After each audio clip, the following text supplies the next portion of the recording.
අපේ එම පාල්පෙරණ නැතිතුමාටත් ඒක එකක් විශ්මයට හේතු වෙච්ච කාරණයක්. මොකද බොහොම හොඳ සෞඛ්‍ය සම්පන්නව ඉඳලා හිතන්නේවත් නැති අවස්ථාවක හිතන්නේවත් නැති විදිහකට එතුමා අභාවයටපත් වුණා. කොහොම නමුත් එතුමාගේ අභාවයෙන් අවුරුද්දක් ගත වෙද්දී මේ පින්කම සිද්ධ කරලා දෙන්න මේ නිවසට වැඩම කරන්න කියලා අපේ ගිල්ලා සිටියා එතුමාගේ මිත්‍රත්වය වෙන්නේ. ඒ වගේම මේ දරුවෝ තමගේ ආදරණීය පියාණන් වෙනුවෙන් මේ පින්කමට වඩින්න කියලා අපිට ආරාධනා කර සිටියා.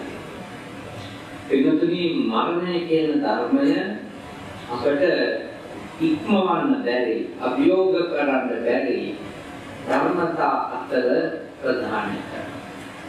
එහෙම ධර්මතා පහක් තියෙනවා. ඒවා ඇත්තටම තේරුම් ගන්න විතරක් තියෙනවා. තේරුම් ගන්න විතරක් තියෙන ධර්මතා තියෙන පහ. පළවෙනි එක තමයි ජරා ධම්මා. වයසට යන එක තේරුම් ගන්න කියලා. ජරා ධම්මෝමි ජරං අනතීතෝති අභින්නම් පච්චවෙක්ඛි දක්වා මම වයසට යනවා. වයසට යන එක මට ඉක්මවන්න බෑ. ඒක මම තේරුණා. ඒක මම මෙනෙහි කරනවා. ඒක මම නිතර මතක් කරනවා. පළවෙනි ධර්මය. ඔතේ ඒක අභියෝග කරන්න බෑ. පිටෙන් කයි කරන්න පුළුවන්, ඉන්ජෙක්ෂන් ගන්න පුළුවන්, ඕන එකක් කරන්න පුළුවන්. නමුත් මොනවා කරලා තිබුණත් 70 එක්කෙනාට 70යි. එයා 69 වෙන්නේ නැහනේ. 71 වෙනවා මිසක්. ඒ කියන්නේ අභියෝග කරන්න බෑ කියන්නේ ඒ දිගායම ඉවර කරන්න. මේක එක නවත්තන්න බෑ. ඒක බුදුහාමුදුරුවෝ දේශනා කරේ තේරුණා. අවබෝධ කරගන්න. ඒකේමයි. ඒක අපේ සීමාවේ තියෙන එකක් නෙමෙයි. දෙවෙනි එක ව්‍යාධි ධම්මෝහි ව්‍යාධින් අනතීතෝති අභින්නම් පච්චවෙක්ඛි දක්වා. ලෙඩ වෙන එක අපි ලෙඩ වෙනවා. ලෙඩ කියන එක ඉක්මවන්න බෑ. එහෙනම් අපිට විවිධ රෝගී තත්ත්වයන් ආවම ප්‍රතිකාර අරගෙන ඒක පාලනය කරන්න පුළුවන්. ඒ මේ කය රෝගී වීම නවත්තන්න පුළුවන් එකක්. සදාකාලික නිරෝගීකමක් ගැන අදහසක් තියාගන්න එපා. එහෙම නිරෝගීව සදාකාලිකව ඉන්න බෑ කියන එක තේරුම් අරගන්න විතරක් තියෙන එකක්. ඒක තේරුම් ගන්න. ඒක නිතර නුවණින් මතක් කරලා කල්පනා කරලා තමන්ගේ හිතට කියලා දෙන්න ඕනේ. මම ලෙඩ වෙන එක. මම වයසට යනවා. මම ලෙඩ වෙනවා. තුන්වෙනි කාරණය මරණ ධම්මෝහි මරණං අනතීතෝති අභින්නම් පච්චවෙක්ඛි දක්වා මම මිය යනවා. මරණය මට ඉක්මවන්න බෑ. ඒක නිතර මතක් කරන්න ඕන මරණය. මරණයක මට නවත්තන්න බෑ. හතරවෙනි කාරණය දේශනා කළ තථාගතයන් වහන්සේ අපිට එහෙම අභියෝගයකට ලක් කර නොහැකි දෙයක් ලෙස අපේ කරන කර්ම වගකීම අපිට ගන්න වෙනවා. කරන කර්මවල වගකීම අපිට ගන්න වෙනවා. මේක ඉක්මවන්නේ. ඒකේ කම්මස්ස කෝමි, කම්ම දායාදෝ, කම්ම යෝනි, කම්ම බන්තු, කම්ම පටිසරණෝ යං කම්මං කරස්සාමි කල්යාණං වා පාපකම්මා තස්ස දායාදෝ භවිස්සාමි අභින්නම් පච්චවෙක්ඛි දක්වා. කියන්නේ අපේ වපුරන දෙයක සාපේක්ෂ අස්වැන්නක් කෙන එක නවත්තන්න බෑ. අපේ ඉන්ධන එකේ බීජ අණුව තමයි අපිට ඵලය හම්බෙන්නේ. ඒක ටිකක් නවත්තන්න බෑ. බෝල් වපුරලා හොඳ ඒවා නෙලන්න බෑ. බෝල් තමයි. අඹ නම් කඩන්න වෙන්නේ අඹ. මේ වගේ වෙනස් කරන්න බෑ.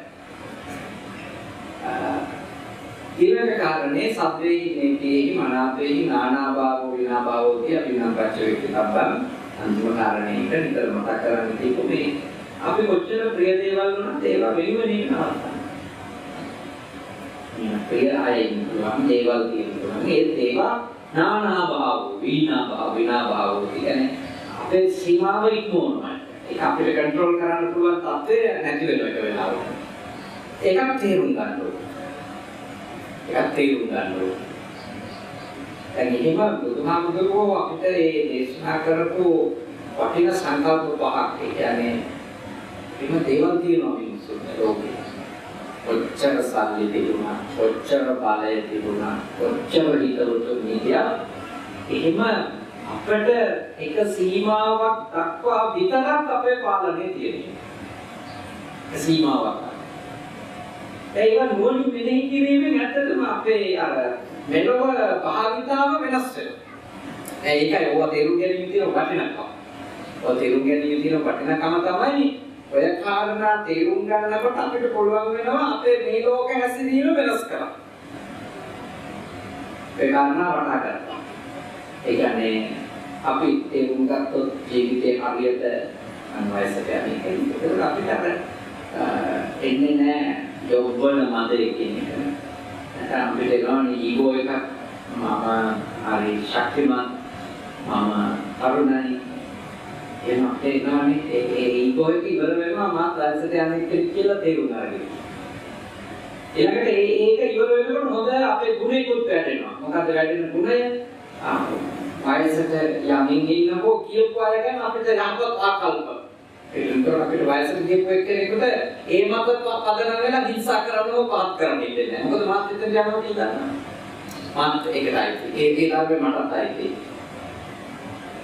ඒ කියන්නේ අපි මේවා කල්පනා කිරීමේ තියෙන යහපත් ක්‍රමය.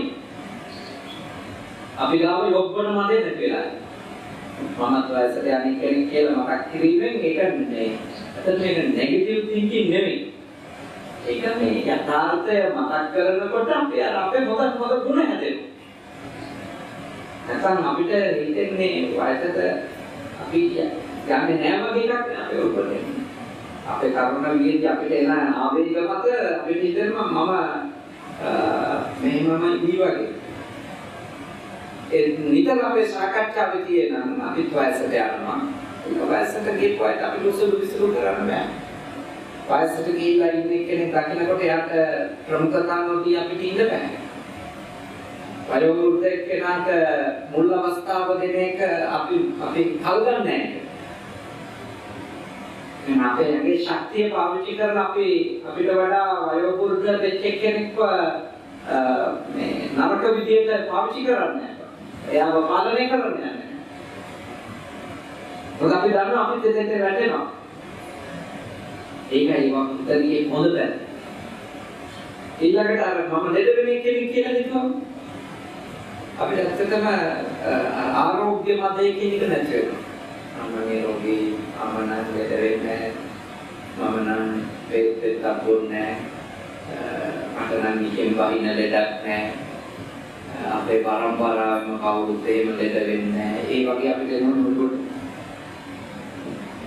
ඒ වගේ මනස්කාරත ඔළුවට එන්නේ නැහැ මම ලෙඩ වෙන කෙනෙක් කියලා තේරුම් ගත්තා. ඒක තමයි.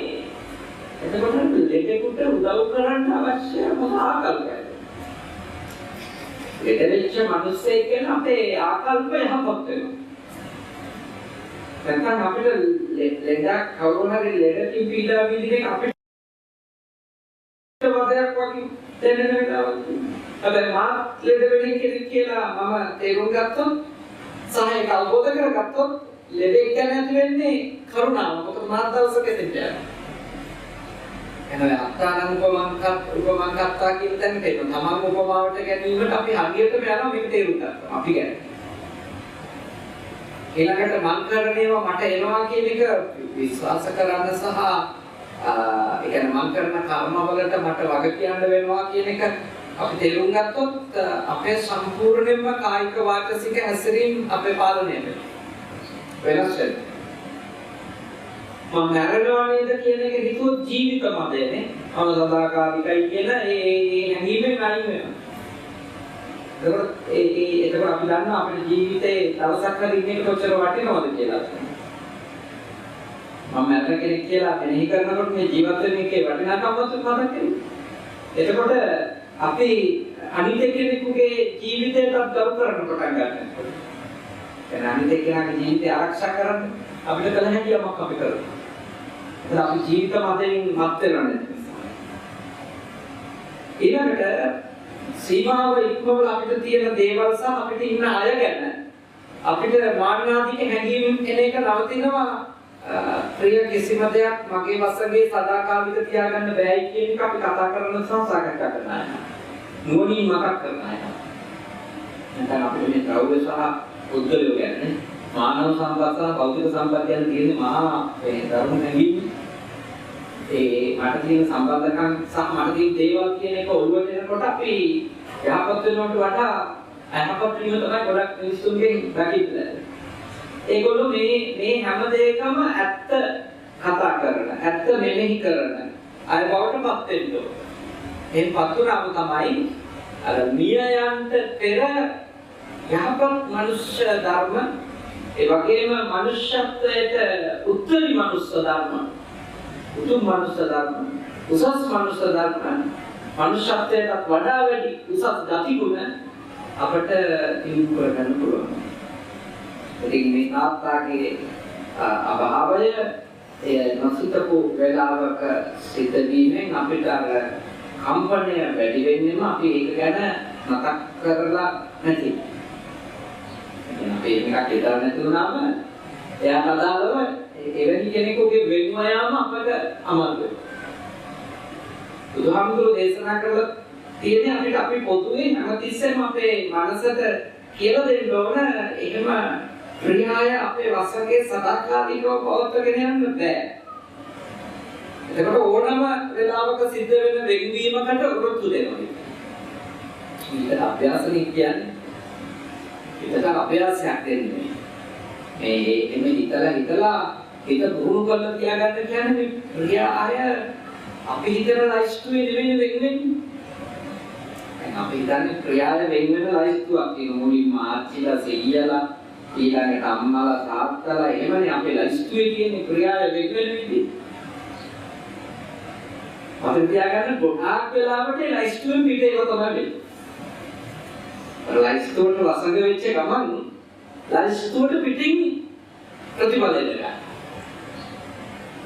ඒක කවදාකවත් අපි එහෙම ගණන් හදන්න ඕනේ නැහැ. අපි ගණන් හදන්නේ පොදුවේ කවුරුත් නැරෙනවා. පොදුවේ කවුරුත් නේද වෙන ඕනම වෙලාවක. පොදුවේ හැමෝම වයසට යනවා. පොදුවේ මට ප්‍රිය කිසිම දෙයක් මට තියාගන්න බෑ. සදාකාලිකව.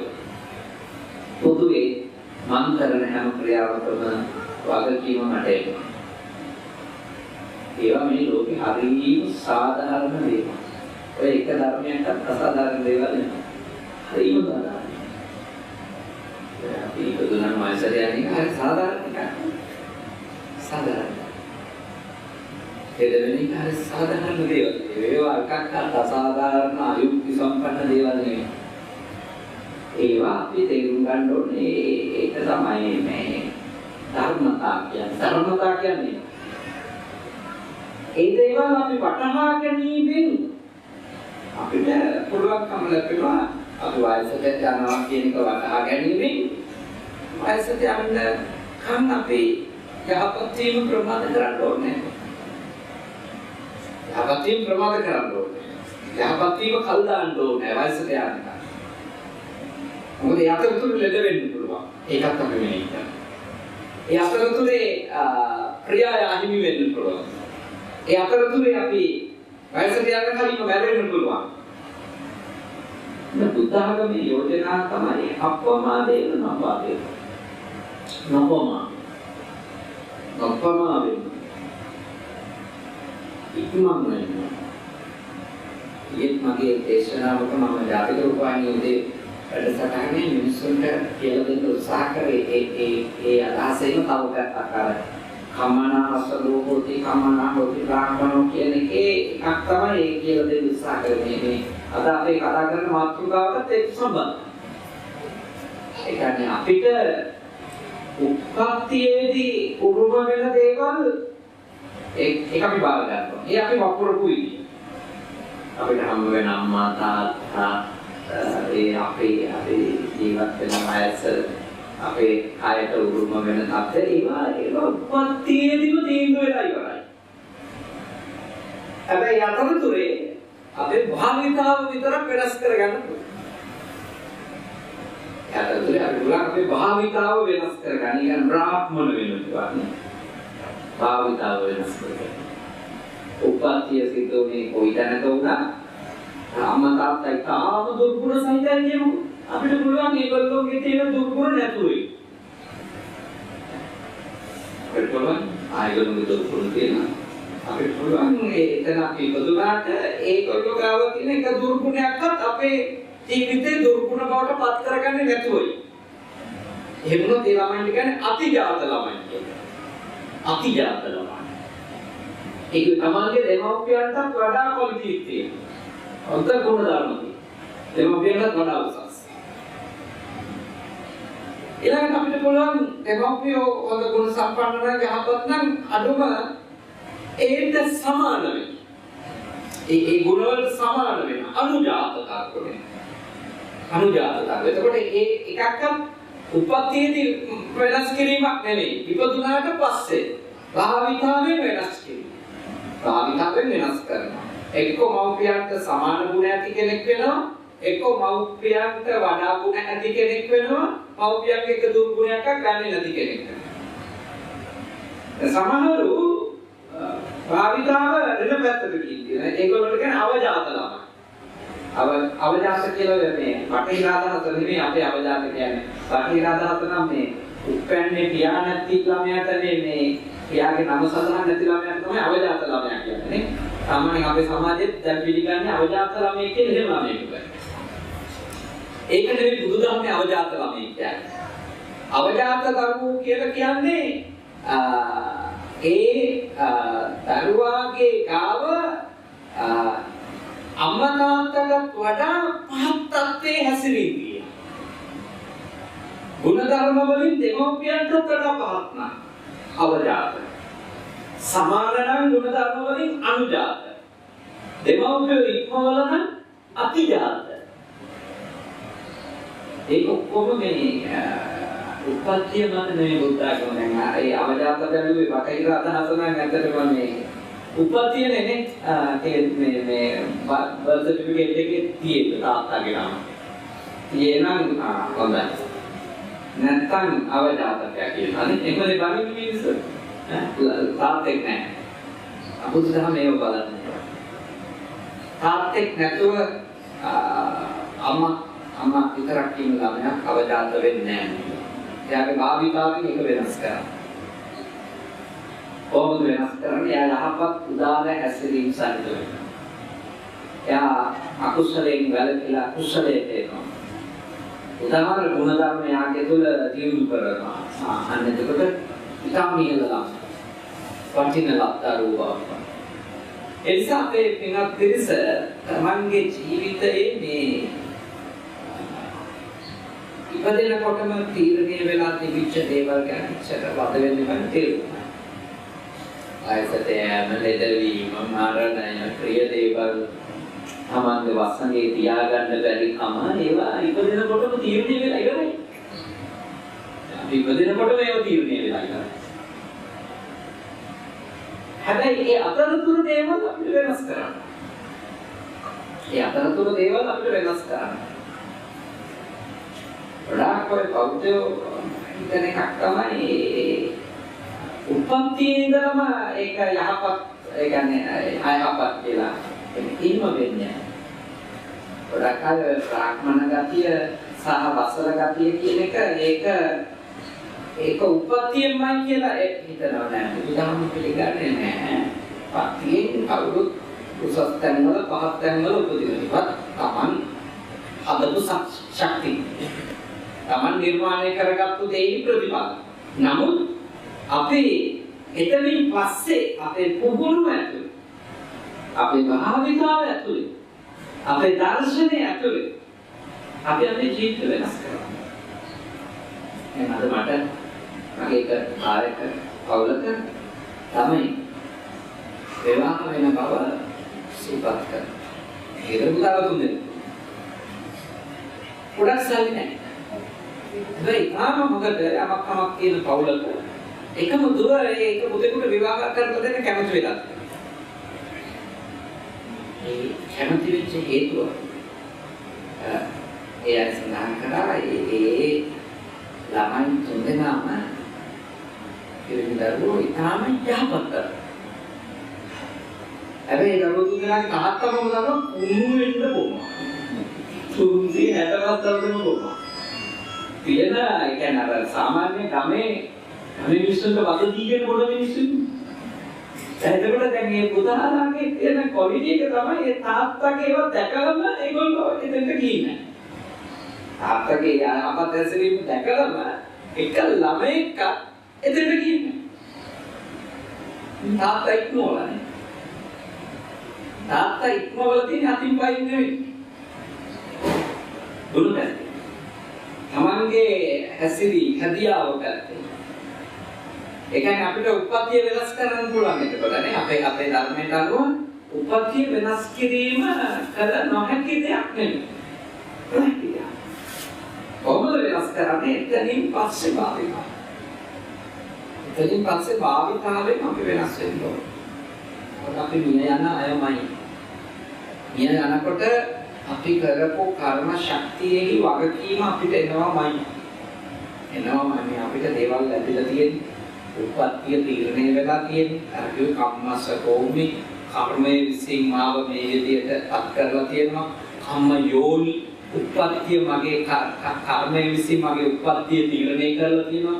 කම්ම බන්දු නෑදෑයෙක් වගේ කර්ම ශක්තිය මට මගේ ගාවින් ඇවිල්ලා තියෙනවා. ලොකු සම්බන්ධයක් නෑදෑයෙක් කියන්නේ ලොකු සම්බන්ධයක් කියන එක නේද? ඒ ඇවිල්ලා තියෙනවා. ඊළඟට කම්ම පටිසරණ සමහර ලාවට අපිට ලොකු පිළිසරණක් කරලා තියෙන්නේ කර්මය. කර්ම ශක්තිය. අපි කරණේවට තමයි වග කියන්නේ. කරණේවයි චේතනාවට කරණේවට කිව්වේ ක්‍රියාවටමට වඩා බුද්ධාමයේ මොකද්ද? චේතනාවට.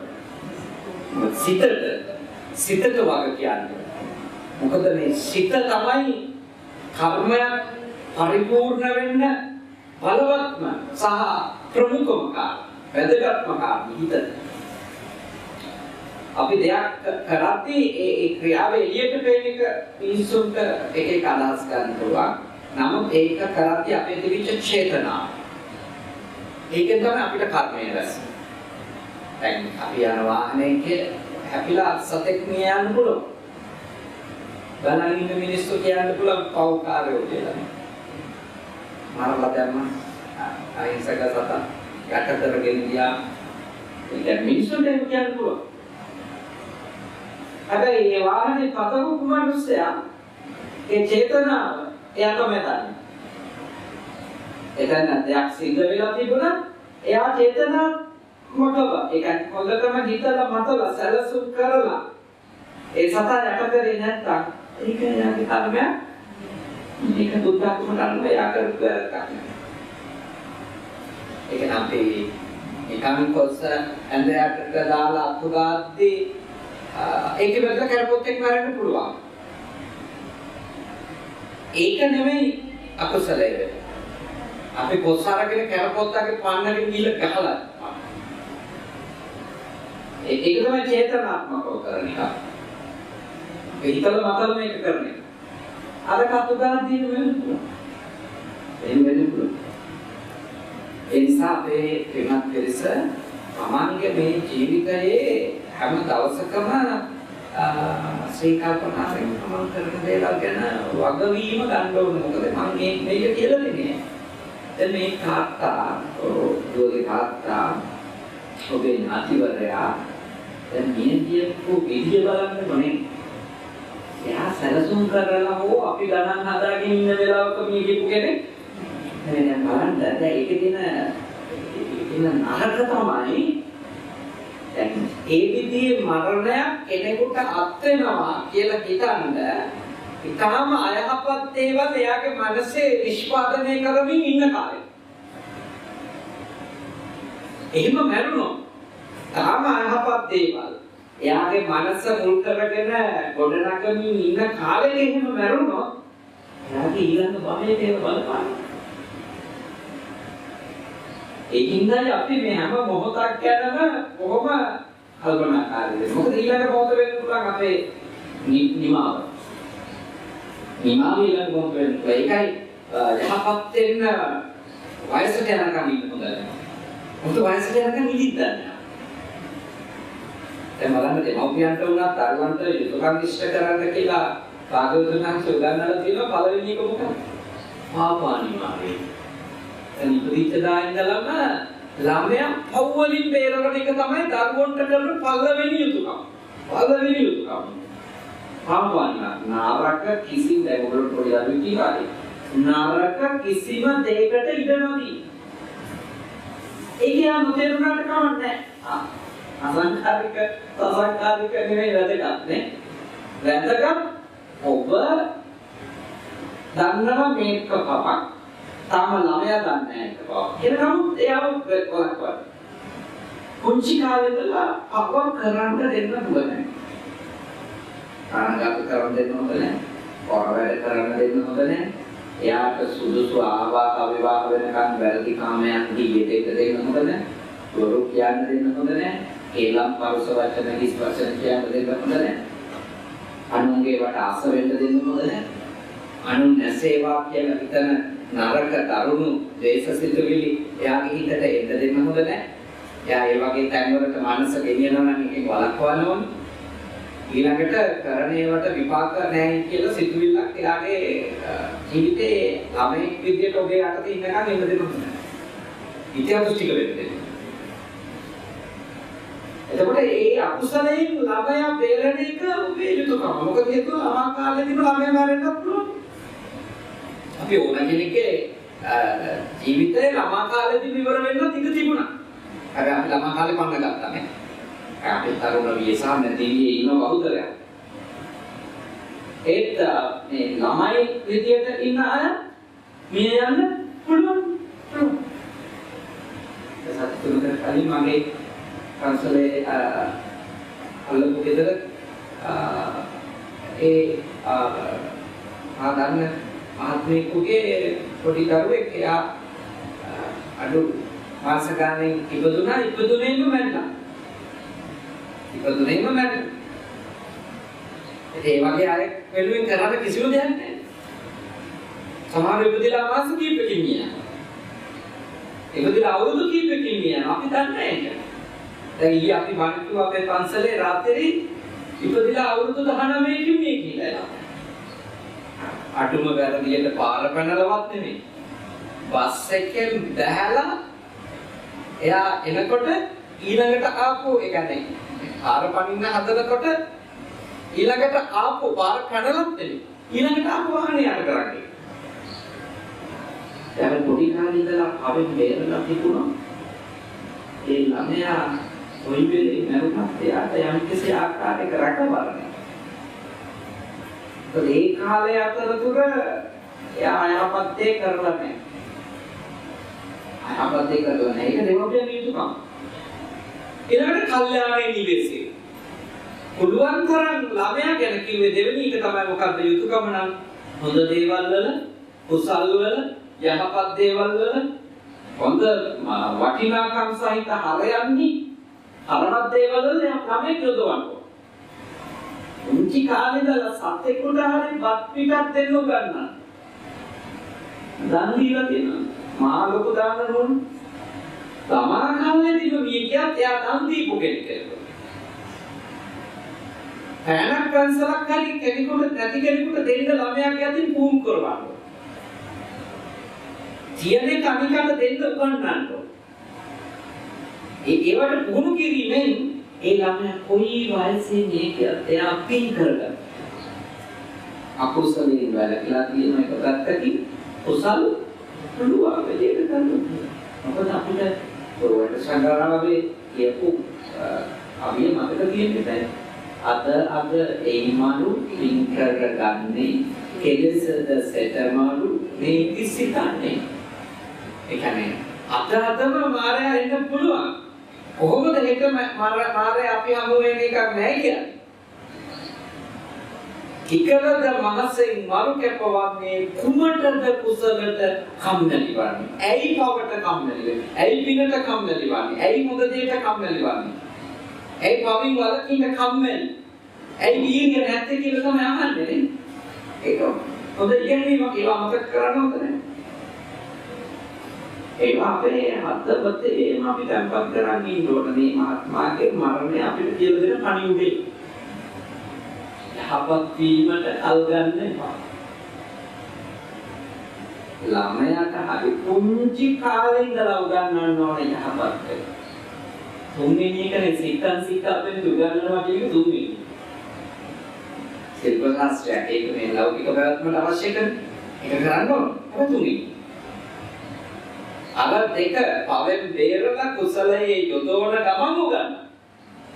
දැන් අපි හිතන්නේ උගන්නගෙන හැනකට යවලා පස්සේ බැලිය.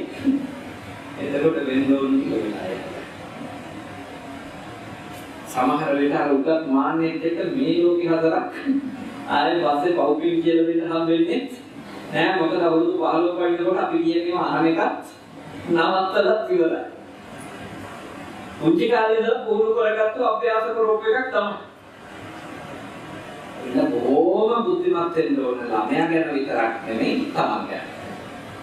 අමනුත් හිතන්නද නෑ මට තව කල් තියෙනවා තාම වයසක්ද ඒ හැටි වයසක්ද යහපත් වෙන්න.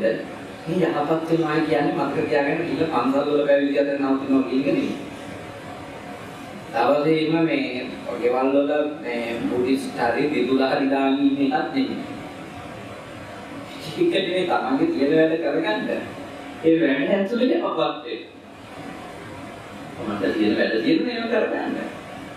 හොදන්න තියෙන ලාට රෙදි හොදන්න. ඒලාට බනහන් ඉඳලා හරියන්නේ නැහැ. හොයන්න තියෙන ලාට හොයා ගන්න. ඒ වෙලාවේ බනහන් එපා. හොයන්න.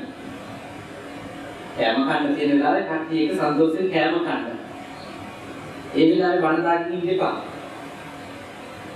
අවශ්‍ය වෙලාවට විවේකයෙන් පන්සලට ගිහින් ඒක කරන්න. යහපත් වෙනවා කියන්නේ ඒවට නෙමෙයි. යහපත් වෙනවා කියන්නේ ඒ හැම කාර්යයකදීම ඊටාම නරක සිතුවිලි වලින් අපි දේවල් නොකරන්නේ නොකියන්නේ. රස්සාවේදී යහපත් වෙන්න පුළුවන් මේ තේරුණාම අපේ රස්සාවේදී අපි පුළුවන් තරම් යුක්තිගරුක වෙන්න. නීතිගරුක වෙන්න පුළුවන්. අපිට පුළුවන් අපි ගන්න වැටුපට අවංක වෙන්න. අපිට පුළුවන් කපටියෝ, බොරුකාරයෝ, වංචනිකයෝ, දූෂිතයෝ නොවි හොඳ වෘත්තියකට යන්න. එතන යහපත් වෙන්න. ඒවට වැඩ නවත්තන්න ඕනේ නැහැ. වැඩ ඇතුලේ යහපත්.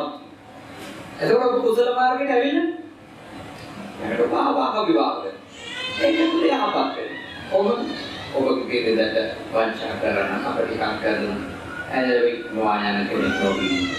ඔබගේ සමියන්ට වංචා කරන අපටිකම් කරන ඔබ නොයන එන්නේ එහෙම වෙන්න පුළුවන්. ඒ කියන්නේ එතකොට ජීවිතේ ගෙවුවා කියන එකෙන් ඔබගේ යහපත් වීම නවතිලා නැහැ. ඔබගේ යහපත් වීම අකණ්ඩයි. විවාහ ජීවිතයක් ගෙවනවා. හැබැයි එතන ඉන්න සම්මා කම්මන්ත තුලනේ. එතන ඉන්න සම්මා ආජීව තුල. එතන કોઈ විදිහකට ප්‍රශ්නයක් නැහැ. පන්සල් ගිහුව අර ගන්නව නෙමෙයි. ප්‍රශ්නේ පන්සල් යන වාර ගන්නව හොඳ වෙනවා නම් ලංකාවේ හොඳටම හොඳයි. මොකද මිනිස් පන්සල් එනවා. හරියට පන්සල් පිටර බොයි. බොයි නෙවෙයි දැන් අද දවස් 7 වෙනි විදිහට. ස්වාමීජි සුදලගෙන නේ. හරියට පොදු පූජා වන්දනා කටයුතු ඒවා හරියට තියෙනවා. ඒ තමයි මේ ගොඩාක් දැන් අපේ බුද්ධ ආගම වෙලා තියෙන මේ පොඩි එන්ටර්ටේන්මන්ට් වැඩක් නේ. අපි හොඳ ලස්සනට මේ බුද්ධ ආගම මේ මිනිස්සුන්ට ලෝකෙට පෙන්නනවා. සුද්ධෙක් කියන මේ රටට ඇවිල්ලා දවස් දෙකක් වගේ ඉඳලා ගියොත් සුද්ධ යන්නේ නැවටිලා. ඔච්චර බෞද්ධ මාසයක් ඉතින් දැනගන්නවා මේ රටේ තියෙන්නේ ප්‍රදර්ශනාත්මක බුද්ධ ආගමක් විතර ජීවිතය තුළ බුද්ධ ආගම නැත. ඒක සුද්ධුන්ට පුළුවන් තරම් කෙටි කාලෙක තමයි එන්න කියන්නේ. මොකද අපේ ඇත්ත ජීවිතේ බුද්ධ ආගමයි සම්බන්ධයක් නැහැ. අපේ මේ අර ප්‍රදර්ශනාත්මක ජීවිතේ කොටසක් තමයි බුද්ධ ආගම. ප්‍රදර්ශනාත්මක ශෝක උපමාවකමගේ කවුරුද නැහැ. ඒකට ඒක ලස්සන උපමාවක්. එයා අනේ සරල ප්‍රශ්නයක්. ඒ තමයි මෙච්චර දන්සල් දෙන රටේ වාහනයට ඉඩ දෙන්නේ නැත්තේ. දෙතම දන්සල් දෙන්න පාරට පැනලා දන්සල් දෙනවනේ කොහෙද? හැබැයි තමන්ට පිටිපස්සෙන් ඉන්න වාහනයට ඉස්සර වෙන්න ඉඩ දෙන්නේ නැහැ. ඊළඟට හරවන්න ඉඩ දෙන්නේ නැහැ. පාරට ඇතුල් කරගන්න ඉඩ දෙන්නේ නැහැ. හැබැයි දන්සල් දෙන්න. ඒ කියන්නේ දීම ඇතුලේ මිනිස්සුන්ගේ බෞද්ධ දර්ශනය පුහුණු වෙලා නම් දීම කියන එක පුදු දේවල් ටිකක් තව එක්කෙනෙකුට දීම කියන එක නෙවෙයි වැඩෙන්න ඕනේ අපේ අතහැරීම. අපිට අනික අපි ඉක්මවල දෙයක් ලබා ගන්න එක දරන්න පුළුවන් කවුද වැඩෙන්න. අනික අපි පහු කරන්නේ නැහැ. අනික අපිට කලින් තැනකට ඇතුල් වෙන්න ඒව දරන්න පුළුවන් වෙන්නේ නැහැ. එතකොටනේ අතටම අපේ දීම කියන එකේ උපරිම අර්ථයවත් අතහැරීම වෙන්න තියෙන්නේ. ඒක අපි බුදුදහම ඒ පුරුදු වෙන්න කියලා මම ඔබට යෝජනා කරන්නේ බැරින්න කලින් අර ඔය සංස්කෘතික එක නෙමෙයි නේද? මේක උනා කියලා අපේ යහපත් තත්ත්වයක් අපේ උදා වෙන්නේ නැහැ. ඒ ඔක්කොම තියෙන්නේ මේ රට නැස්ති වෙමින් තියෙන්නේ. ඔතු පූජා වන්දනා පින්කම් උනත් තරම් තොගයක් දීලා දීලා භාවනා ප්‍රෝග්‍රෑම් ඒ ඔක්කොම මැත්තේ පන්සල් ගොඩක් අය කියන්නේ මේ පන්සල් යන මිනිස්සු ගැන ඕවා නැහැ කියලා. පන්සල් යන මිනිස්සු බෝධියට වතුර දාන්න පොරකන්නේ බලන්න. ඒකේ ඩිසිප්ලින් එක හදාගෙන. පණශාලාවට භාවනා ශාලාවට කියලා වාඩි වෙන්න කොච්චර විද්‍යාව ගන්න රණ්ඩු කරනවා. ඒක කැම ටිකක් දෙනකොට ඒක පේලියට ඇවිල්ලා ගන්න විනය හදාගෙන නැහැ. හදාගෙන නැහැ.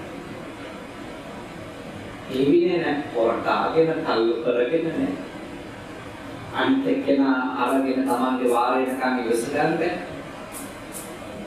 අපි හැදෙන්න ඕනේ අපේ පන්සල් යන අය බුද්ධ ධර්මේ පුහුණු වෙන්න ඕනේ. මොකද පන්සල් යන අය ධර්මයේ පුහුණු වීම අඩුයි. පන්සල් යන අය දැන් පන්සල් එන්නේ කොහොමදයි? හැබැයි පන්සල ඇතුලේ ඇවිල්ලා එයාගේ යහපත් බව ගන්න. පන්සල.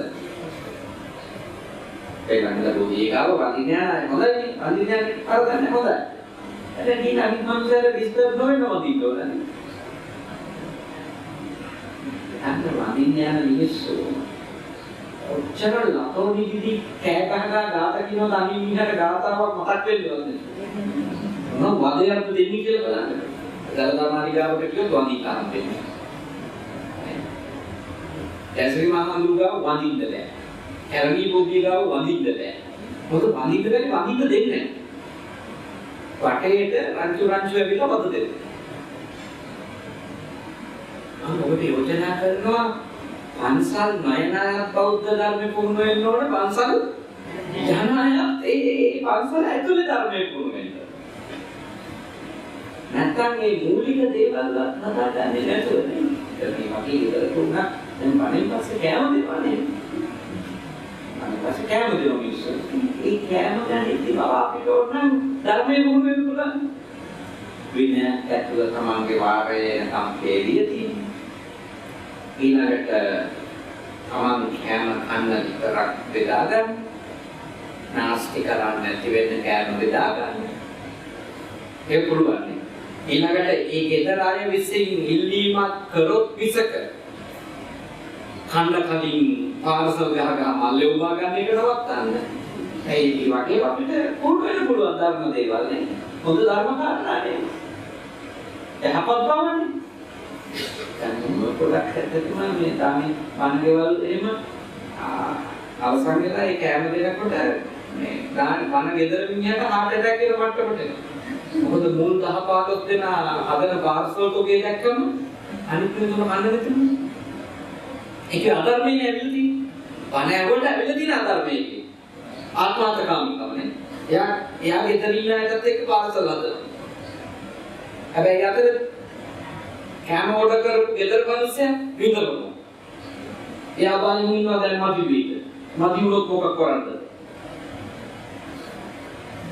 යහපත් වෙනවා කියන්නේ අපි සුදු අඳින එකම නෙමෙයි. යහපත් වෙනවා කියන්නේ අපි පන්සල් වල ගිහිල්ලා වැඩි වෙලාවක් වැටිලා ඉන්න එකක් නෙමෙයි. සෑම ක්‍රියාවකම අපේ අර තියෙන ආක්‍රමණශීලී නරක දුර්ගුණ ටික එළියට පනින එක අවම කරන්න පුළුවන්. දවසක නැති කරන්න පුළුවන්. ඒ නමුත් පළවෙනි පියවර මොකද? අවම කරන්නේ පාලනය කරන්න අපි පුළුවන්. ඒකට වෙලාවක් නැහැ හැම වෙලාවෙම. තැනක් නැහැ. ඕනම තැන. පාරේද, බස් එකේද, ගෙදරද, දරුවෝ එක්ක වැඩ කරද්දීද, මහත්තයා එක්ක වැඩ කරද්දීද, අන්සලේ අමුදුරට කටයුතු කරද්දී කොයි වෙලාවෙදී අපේ අයහපත් අර නරක ආක්‍රමණශීලී රුදුරු චෛතසික එළියට ඇවිල්ලා තව එක්කෙනෙකුට පීඩාවක් වෙන එක බලපෑම එක තමයි අංක 1. අංක 1. තව එක්කෙනෙක් අපි හින්දා විඳවන්නේ බවට පත් වීම වළක්වනවා. තව එක්කෙනෙක් අපි හින්දා විඳවන්නේ වීම වළක්වන්නේ. ඒක වැදගත් වෙයි. මොකද අපි හින්දා තව එක්කෙනෙක් විඳවනවා නම් ඒක වාසිකයි. කරුණුකේ වාසිකයි. ඒකෙන් අපිට කර්ම ශක්තියක් නේ හැදෙන්නේ. අපේ වගේ කියන්නේ. අපේ වගේ කියන්නේ. අපිට තේරෙනවනේ අද අපේ මේ ජීවිතයේ තියෙන නිගවිලි වලට කර්ම ශක්තිය බලපාලයි කියන්නේ. ඒ අනුව අපේ උපත්ති අපිට ලැබිච්ච අය නේ තීරණය වෙලා තියෙනවා. දැන් තියෙන්නේ ඒ ලැබිච්ච අයත් එක්ක එකම වෙලා තව අලුත් නරකේව හදාගන්න එක නෙමෙයි. එතන ඉඳලා වෙනස් වෙන්නේ. එතන ඉඳලා නිවැරදි වෙන්නේ. එතන ඉඳලා යහපත් වෙන්නේ. මරණාසන්න වෙනකන් ඉන්නේ පායකට. ඒ වෙනස් වීමට යහපත් වීමට මරණාසන්න වෙනකන් කියන ඉන්න එපා. 50 වෙනකන් 60 වෙනකන් 70 වෙනකන් ඒ ඉන්න එපා. අද අපේ මාරුනේ. අද දිනපතා ජීවිතේ ඉතාම උදාර බෞද්ධයෙක්. බලමින් ණයට බෞද්ධයෙක් වගේ වෙන්නේ නෙකුත් නෑ. ඒක වෙනත් පද වෙන්නේ. බලමින් අය බෞද්ධයෙක් කියලා පිළිගන්නේ විතර සුදු ඇඳලා ටෙලිෆෝන් එකටත් හෙලෝ කියන්නේ නැතුව තිරුවන් සරණයි නමෝ බුද්ධාය කී ඇද ඉන්නවනන්නේ බෞද්ධයෙක් කියලා පිළිගන්නේ බගින් මිනිස්සුගේ බෞද්ධකම ඒක. මම නම් ඕනවට වඩා ඇදලා තිරුවන් සරණයි කිව්වොත් මම දන්නවා තක්කඩිය තමයි. මම මොදලව දන්නවා. ඒ ඕනවට වැඩිය ඇදලා පැරෙන් විදිහටම තිරුවන් සරණයි ගන්න බැහැ නිකන් ඉන්නේ. ඒ ඇතුළ හොඳටම කඳු මිනිහෙක් තමයි. එයාගේ අභ්‍යන්තරේ හලාහල විස. ඒ හින්දා ඒ වගේ සම්දර්ශනාත්මක බෞද්ධකම නෙවෙයි වුණේ. ඒක නෙවෙයි. ඒක අපේ පවර්තනවා ඒක අර ආගමික තරගයට මුහුණ දෙන්නේ. විවිධ ආගම් එක්ක අපි තරගකාරීව පවතින්න ඕනනේ. නැත්නම් අර ආයතනයක් විදිහට ගෙනියන්න බෑනේ. ඒකට අපි යම් දේවල් කොහොම ආකර්ෂණීයව කරන්නේලා තියෙනවා. ඒක නෙවෙයි අපේ බෞද්ධකම. ඒක පටල ගන්න එපා. අපේ බෞද්ධකම වෙන්නේ අපේ ජීවිතය ඇතුලේ තියෙන. අපේ බෞද්ධකම වෙන්නේ අපේ ප්‍රශ්නවලදී මූණ දෙන අනුපිළිවෙලේදී පේන. ප්‍රශ්නවල කියන්නේ අපේ මූණ දෙන්න වෙන ප්‍රශ්නවලදී අපේ ඇත්තම ගතිය එළියට එන්නේ. දැන් අපිට අභියෝගයක් නැති තැනකදී අපි කොහොමද හොදන්නේ? අභියෝගාත්මක සිද්ධියනවා අපේ ජීවිතය අත්දැකීම වෙනවා. අන්නේ වෙලාවවලදී තමයි අපේ බෞද්ධකම වෙන්නේ. ඔච්චර බෞද්ධ විදියට අපි ඒවා තේරුම් ගන්න. ඔච්චර බෞද්ධ විදියට. බෞද්ධ විදියට අපි ප්‍රශ්න තේරුම් ගන්න. ඒකේ අලාපවලදී අපි වැඩ කරන්නේ බෞද්ධයේ දැක්මකට. අලාපයේදී අපේ සිහි කල්පනාව කොහොමද? අලාභය සිද්ධ වෙනකොට අපේ ඒක ගැන දරා ගැනීම කොහොමද? ඒක මුදලි ගන්නවා. ලාභයේදී බෞද්ධකම වේල පුළුවන් නේ. හොඳයි කිසි ප්‍රශ්නයක් නැතුව කොහොම හොඳින් යනවා. ඉන්කම් එකත් හොඳයි. එතකොට අපේ ඇත්තට එළියෙම අඩුයි. හැබැයි අපිට තියෙන එක නැති වෙන්න යනකොට තමයි අපේ ඇත්තට එළියට එන්නේ. අනේ අභියෝගාත්මක පරිසරයන්දී අපේ බෞද්ධ හැදියාව ප්‍රමෝදන. ඉතින් තමයි අපේ බෞද්ධකමේ සාරය විසින් ඒ බෞද්ධකමේ ශක්තිය විසින් අපිට සැනසෙල්ල දෙනවා. නරකම බලගතුම අභියෝගාත්මක වේලාවල් වලදී අපි කොච්චර සතියෙන් සහ සම්පජඤ්ඤයෙන් සිහිනුව සති සම්පජඤ්ඤ ධර්ම සිහියේ අපි කටයුතු කරනවා. එතකොට අපෙන් අනර්ථ අපිට වෙන්නේ නැහැ. අපෙන් අනර්ථ අනුන්ට වෙන්නේ. අපි ඒකම වළක්වන්න අපි කියන්නේ. ඒක මේ කිය යනන් අපිට වෙන්නලා තියෙනවා ඕනම වෙලාවක මැරෙනවා. අන්තරික්ෂේ නසමුද්ද මංච අන්තරික්ෂේ කිය මහා මුදුන දෙයිය. නපබ්බතාරං විවරම් පවිශ්‍ය මහා පර්වතයක මුදුනට නැගලා ඒකේ ගුහාවකට වෙලා හැංගිලා හිටියා. ඒක දැනක්වත් මරණයෙන් ගැලවෙන්න හොඳ දැන් මොනවාද මරණය ගැලවෙන්න බෑ හිතන්නේ. ඒ හැම තැනකදී මිනිස්සු මැරෙනවා. ස්පේස් එකේදී මිනිස්සු මැරලා තියෙනවානේ. අන්තරික්ෂයේ මිනිස්සු මැරලා තියෙනවා. මහා මොහොතේ කොච්චර ගැඹුරේ මිනිස්සු මැරලා තියෙනවා. ටයිටනික් කියලානේ. කොච්චර මැරලා තියෙනවා මහා මොහොතේ. නේද? අට්ලාන්ටික් සාගරේ මැදදී මේගොල්ලෝ මැරුණා. එන්නත් මහා මුදුනේ මැරුණා. පර්වත මුදුන හිමාලය තරණය කරද්දී කොච්චර මැරෙනවද? මැරෙනවා. මහා පර්වත ආකාර ලං වෙන්න බැරි තැන් මරණය. එතෙන් මරණය. ඒක දැනගන්නවත් මරණයෙන් ගැලවෙන්න බෑ. ඒ හින්දා තමයි අපේ පොයිෂන් ඉන්නේ කියන්නේ. ඊට අදාළව නරුණට ඊළඟට අත්වෙන ඉරණම අයහපත් එකක් නොවෙන්න කටයුතු කරනවා. ඊළඟට අත්වෙන ඉරණම අයහපත් එකක් නොවෙන්න කටයුතු. ඒක බෑම කවුස්. සම්මා වායාම වුණ කරන්නේ. දැන් නූපන් අයහපත් තත්ත්වයන් ඇති වෙන එක වළක්ව ගන්නයි තියෙන අයහපත් තත්ත්වයන් වර්ධනය වෙන එක වළක්ව ගන්නයි. ඊළඟට නූපන් නැති යහපත් තත්ත්වයන් උපදව ගන්නයි තියෙන යහපත් තත්ත්වයන් ටික වර්ධනය කර ගන්න. පවත් එක පැතිරු කරන්නේ ආනේකට අතුලන් වෙනවා. සම්මා වායාමයෙන් ඉන්න අයට තමන්ගේ අවස්ථාවල කොයි මොහොතේ මේකයක් යාලට බය වෙන්න දෙයක් නැහැ. අපිට තියෙන ලොකු ප්‍රශ්නයක් හදිසියෙම මැරුණා. හිතන්නේවත් නැති වෙලාවක මැරුණා. මොකද වෙන්නේ කියන්නේ? ප්‍රශ්නය. ඒ ලස්සන උපමාවක් මම කලින් දේශනාවල සඳහන් කරලා තියෙනවා. ඔය ဒုတိ ය මහා නාම සූත්‍රයේ භාග්‍යවතුන් වහන්සේ දේශනා කළේ. භාග්‍යවතුන් වහන්සේගෙන් අහනවා මහා නාම කියලා ශාක්‍ය වාස්තිකයි ප්‍රශ්නයක් මොකද අහන්නේ? ස්වාමීනි මම කිඹුල්වත් නුවර නදී ගමන් කරනවා කිසියක් කටයුත්තක් සඳහා. හැබැයි ඒ වෙලාවේ මම බණ දහන් ගැන මෙනෙහි කිරීලක්වත් තුනුරුවන් ගැන මෙනෙහි කිරීලක්වත් නැහැ. මම කිසියම් කාර්යයකට යනවා. ඒ යද්දී ඇතෙක් නිසා මම මැරෙනවා. අශ්වයෙක් නිසා මම මැරෙනවා. රථයක් නිසා මම මැරෙනවා. මිනිසෙක් නිසා මම මැරෙනවා. يعني ඇක්සිඩන්ට් එකක ඉන්නේ නේ. يعني හිතන්නේවත් නැති වෙලාවක මම කියව.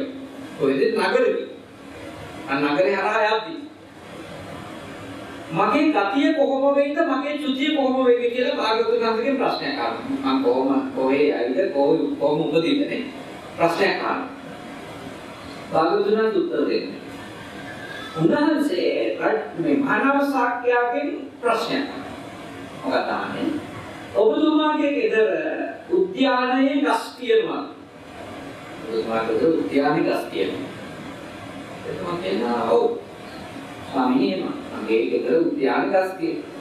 භාග්‍යවතුන් වහන්සේ කොහොමද ඒ ගස් තියෙන්නේ? එතකොට මහා නාම උත්තර දෙනවා ස්වාමීනි මගේ උද්‍යානයේ තියෙන ගස් පෙර දිගට නැමිලා. පෙර දිගට හැදිලා. පෙර දිගට බර වෙලා. ඒක වෙන කෙනෙක් පැත්තටම නැමිලා නැගෙනහිර පැත්තටම බර වෙලා නැගෙනහිර පැත්තටම හැරිලා. භාග්‍යවතුන් වහන්සේ ආනෝ බොහෝ කාලෙ ඉඳලා එහෙමයි ස්වාමීන් වහන්සේ මතන්න කාලෙ ඉඳලා මේක අස්සෙන්නා. භාග්‍යවතුන් වහන්සේ අහනවා ඔබ හිතන්නේවත් නැති වෙලාවක ඒ ගහක් වැටුණා. ඔබ හිතන්නවත් වෙලාවක ඒ ගහ ගැලවුණා. ගැලවුවොත් කවුරු හරි කොයි පැත්තට වැටෙයි? රජුරු කියනවා මහා නාම සාකේත ස්වාමීන් පෙර දිගටම වැටේ. මොකද ස්වාමීන් හැදලා තිබුණේ පෙර දිගට. පර වෙලා තිබුණේ පෙර දිගට. නැමිලා තිබුණේ පෙර දිගට. ඒ පැත්තටම වැටේ. ඊළඟට භාග්‍යවතුන් වහන්සේ මහා නාම නුඹ දීර්ඝ කාලයක් ශ්‍රද්ධාවන්තයි නේද? දීර්ඝ කාලයක් සිල්වත් නේද? දීර්ඝ කාලයක් ශ්‍රොතවන්තයි නේද? අහමනෝ නේද? දීර්ඝ කාලයක් ඡාගවන්තයි අතහැරීම පුරුදු කරනවා නේද? දීර්ඝ කාලයක් ප්‍රඥාව දියුණු කරනවා නේද? ප්‍රඥාවන්ත නේද? ශ්‍රද්ධාවට හැරුණු, සීලයට හැරුණු, ශ්‍රොතයට හැරුණු, ඡාගයට හැරුණු, ප්‍රඥාවට හැරුණු, නැමුණු, බරවුණු නුඹගේ සිත නැමිලා තියෙන සුගතිය දිහාට. හැරිලා තියෙන සුගතිය දිහාට. බර වෙලා තියෙන සුගතිය දිහාට. මහා නාමය නුඹ කොයි වෙලේ වැටුණත් වැටෙන්නේ හැරිච්ච පැත්තට.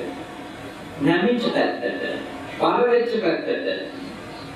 එතකොට ආදීසියේදී නිින්දෙන් මිය යන්නේක හෝ ඇක්සිඩන්ට් එකකින් මිය යන්නේක ගැන බය වෙන්න දෙයක් නැහැ.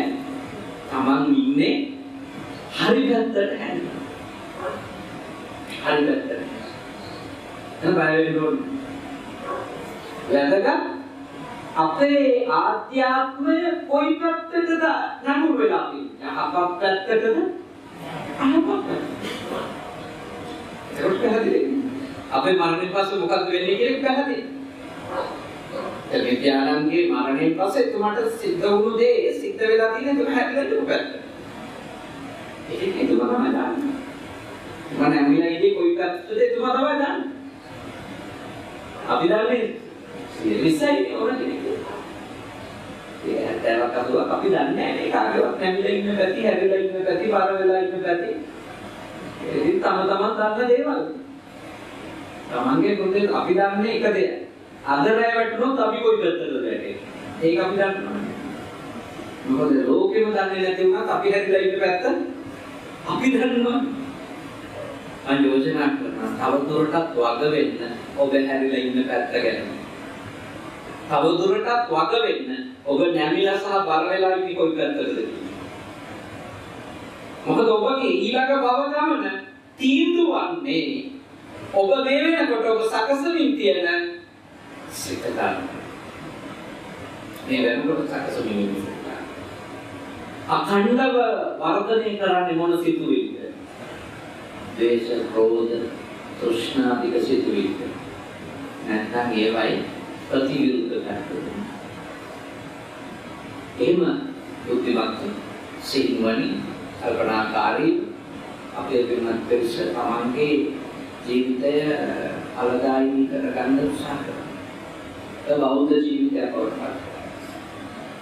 මුලින්ම දර්ශනය අපිට ආකාරයක් මේ දර්ශනය සාහිත්‍ය රටක අපිට උපත ලැබුණෙම අපි කරපු ටික. ඒකම අපේ ජීවිත වෙනස් කරනවා. අපේ ධර්මයේ විශේෂත්වය තමයි අපිට නියතියක් කියන්නේ. ඒ කියන්නේ ඉපදිච්ච විද්‍ය සහ දේවල් කීපයක් වෙනස් කරන්න අපිට බැරි වුණාට එතනින් එහා ටික අපිට වෙනස් කරන්න පුළුවන්. අපගේ කායික හැසිරීම, වාචසික හැසිරීම, මානසික හැසිරීම මේවා අපේ පාලනයට ගන්න පුළුවන්. එහෙම උගන්වන ධර්මයක් මේ ලෝකයේ තියෙන විශිෂ්ටම ධර්මයක් යන්නේ තියෙන්නේ. ඒක ලබපු අපි භාග්‍යය. ඔබ අපේ ධර්මයේ කියන්නේ නෑනේ මමයි උඹලා ගැන තීන්දුව ගන්න කියලා බුදුහාම. ඒ වෙනස අපිට කරගන්න නිදහසනේ. මම කියන්නේ ඒක අපේ ඇත්තටම අපි කරපු පිනේ. මේ වැනි උතුම් ධර්මයක්, දර්ශනයක් අපට ලැබුණේ පිනකට වාසනාවකට ඒක තේරිච්චාලේ ඉන්නවා. අවාසනාවකට ඒක තේරෙන්නේ නැති අයට රැකිනේ ඉගෙනත් පුදුම වෙන්න එපා. ඉතින් පන්සල ඇතුලේ ඉඳපු අයටත් තේරිලා නැහැ නේද? දේවදත්ත හඳුන්ට එමන් තේරුනේ නැහැ. අල්ලපු වැඩේ ඉඳපු මීහට තේරුනේ නැහැ. යොද සුකරික තේරුනේ. ඒ නිසා ඉතල කලබල වෙන්න එපා. ඒක තේරෙන්නේ නැති අය ඉන්නවා. කොච්චර හම්බුණා තේරෙන්නේ නැති අය ඉන්නවා. කොච්චර ඇහුණා තේරෙන්නේ නැති අය ඉන්නවා. ඒක කරන්න දෙයක් නැහැ වගේ. ඒකත් කර්ම ශක්තිය. ඒක කර්ම ශක්තිය. කර්මයේ නියතියක් නෙමෙයි. නමුත් කර්ම ශක්තියට යම් යම් දේවල් කරන්න පුළුවන්. ඒ උපත්ය නම් තීරණය කරනවා. ඒක අනිවාර්යයි. ඒ නිසා අපට උපත්ය නවත්තන්න පුළුවන් බව බුද්ධාගම කියලා තියෙනවා. ඒකට කර්ම ශක්තියට සදාකාලිකත්වයක් බුද්ධාගම දීලා උපත්ය නවත්තන්න පුළුවන් බව බුද්ධාගම කියනවා. උපත්ය නැතුව කර්ම ශක්තිය ප්‍රතිඵලෙන්නේ ඒකට කර්මය කියන්නේ ආත්මයක් අනාත්මයි. කර්මයක් අනාත්මයි. ඔබ මේ දේශනාව ශ්‍රවණය කරනවා. අපට 10ක් විතර දැන් අටට විනාඩි දෙකක් විතර තියෙන මේක ආදේශනදී කරන්නේ නැහැ. ප්‍රමාණවත් විතාව ශ්‍රද්ධාවෙන් ගෞරවයෙන් මේ දේශනාව ශ්‍රවණය කරා. ප්‍රමාණ කොයි පැත්තටද යන්න ඕනි කියන එක ගැන යම් අදහසක් ඇති කරගන්න. තමන් ගැන තමන් වෙනස්. තමන්ට පිටර වෙන්න වෙන කාටවත් බැහැ. තමන්ට පිටර වෙන්න පුළුවන් තමන්ටමයි. තමාදිසද තමාතමය සිලවැල්ල අත්ථ දීපා වේලද වික්‍රේ අත්ථ සරණා අනන්‍ය සරණා. මානෙනි තමන්ට තමන්මයි පහනක් වෙන්න ඕන. දිවිනක් වෙන්න ඕන. තමන්ට තමන් ගැන වෙන කවුරුත් පිටයි. තමන්ම ගලවගන්න. ගැලවුම් කාර්ය නෑ. අපේ ගලව ගන්න තැන්කෝ දේවල් නෑ. අපිම අපේ ගැලවීමට ඉතින් මෙතුමා වෙනුවෙන් කරන්න පුළුවන් උපරිම යහපත් දේවල් එතුමාගේ අභාවයෙන් පස්සේ දියණිය බෑනනුවන් ස්වාමි දියණිය වගේම අපේ දෙමමත් ඇතුළු යාළු මිත්‍රයෝ සිත කරන්නේ එතුමා වෙනුවෙන් එතුමාගේ කර්ම ශක්තියෙන් අනුව එතුමා කිසි තැනක උපදිලා ඇති. නමුත් අපේ යුතුයකම් අපේ මනුෂ්‍ය ධර්ම කියලා જાතියක් නෙවෙයි ඒවා හොඳට ශ්‍රද්ධාවෙන් අපේ මේ තාක් ඉෂ්ට කරලා තියෙනවා මේ පෞලේ දුරදරුවෝ සහ ඒ පෞලේ හිතවතු ඥාතින් මිත්‍රයිනේ. ඉතින් ඊටාම ශ්‍රද්ධාවෙන් අද එතුමා අභාවයටපත් වෙලා අවුරුද්දක් දෙරීම නිමිති කරගෙන අපේ නිමල් වීරසිරි මහත්මයාණන්ගේ වර්ෂ පූර්ණ ගුණානුස්මරණය නිමිති කරගෙන එකම දියණිය ඒ වගේම බෑනනුවන් කුංචි දරුවෙක් ඉන්නවා මිනිවිලියක් ඉන්නවා ආත්මීය තාම ශ්‍රද්ධාවෙන් මේ පින්කම හොඳට සිදු කළා. විශාල ඥාතිත මිත්‍රාදීන් කෙරෙසක් මේ පින්කමට ආවා. ශ්‍රද්ධාවෙන් සම්බන්ධ වුණා. රැස් කරගන්නට යෙදුණු සියලුම පින්කසල් අපි අනුමෝදනා කරමු වීරසිරි මහත්මයාට. එතුමා මේ පින් අත් කරගනිත්වා. එතුමාගේ පරම්පරාවේ මීගේ නෑයන් ප්‍රියන්තිනෝන මහත්මියගේ පරම්පරාවේ මීගේ නෑයන් වණහක් ඔබන මීගේ නෑයන් මේ පින් අනුමෝදන් වෙලා සුවපත් වෙත්වා සැපවත් වෙත්වා දුකින් මිදෙත්වා උතුම් අමාමහ නිවනම අවබෝධ කරගන්නට අපේ ඥාතීන්ට මේ පින් කුසල් පාරමී ධර්ම වේවා. සාදු සාදු සාදු.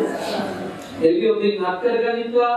දෙවියන්ගේ ආශිර්වාදය ආරක්ෂාව ගන්න ශක්තිය ප්‍රියන්ති රේණුකා මහත්මියට කේශානී දුවට ජාවිය පුතුණුවන් ඇතුළු කුංචි මිනිවිරිය ඇතුළු ඒ පවුලේ හැම දෙනාටම පින්කමට ඔබට උදව් කරපු විශේෂයෙන්ම අපේ මහත්මාණන් ජීවතුන් අතර ඉන්න කාලේ මිත්‍රයෙක් විදියට ළඟින් ඉඳගෙන බොහෝ ශක්තියක් වෙච්ච අපේ හේමපල් පෙරේරා මහත්මයා ඇතුළු ඒ අතට ආශිර්වාද කරන්න කියන එකත් මේ සටහන් කරලා තියෙනවා. ඉතින් එතුමාගේ ඇතුළු සියලු දෙනාට වණහන් ආපු ඔබට පින්කමට වචනකින් හරි දායක වෙච්ච හැමෝටම සියලු දෙවියන්ගේ ආශිර්වාද වේවා.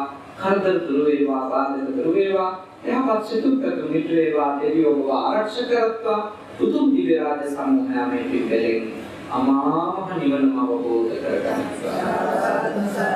අවසාන වශයෙන් ඔබ අප හැම දෙනාට මේකේ වීරසිරි මහත්මයාණන් ඇතුළු ඥාතින්ත මිත්‍රාදීන්ට මේ පින් කුසල් පාරමී දේවා මේ භවය පුරාම සත්පුරුෂය ගුණ ගැනීවා කල්යාණ මිත්‍රයෝ ගුණ ගැනීවා සද්ධර්මයේ වශයෙන් ධර්මානුධර්ම ප්‍රතිපත්ති පුරමින් ඊටම ඉක්මන් භවයකදී නිවන් දකින්න කල කරගත් පින් කුසල්ද පාරමිතා ධර්ම වේවා සාදු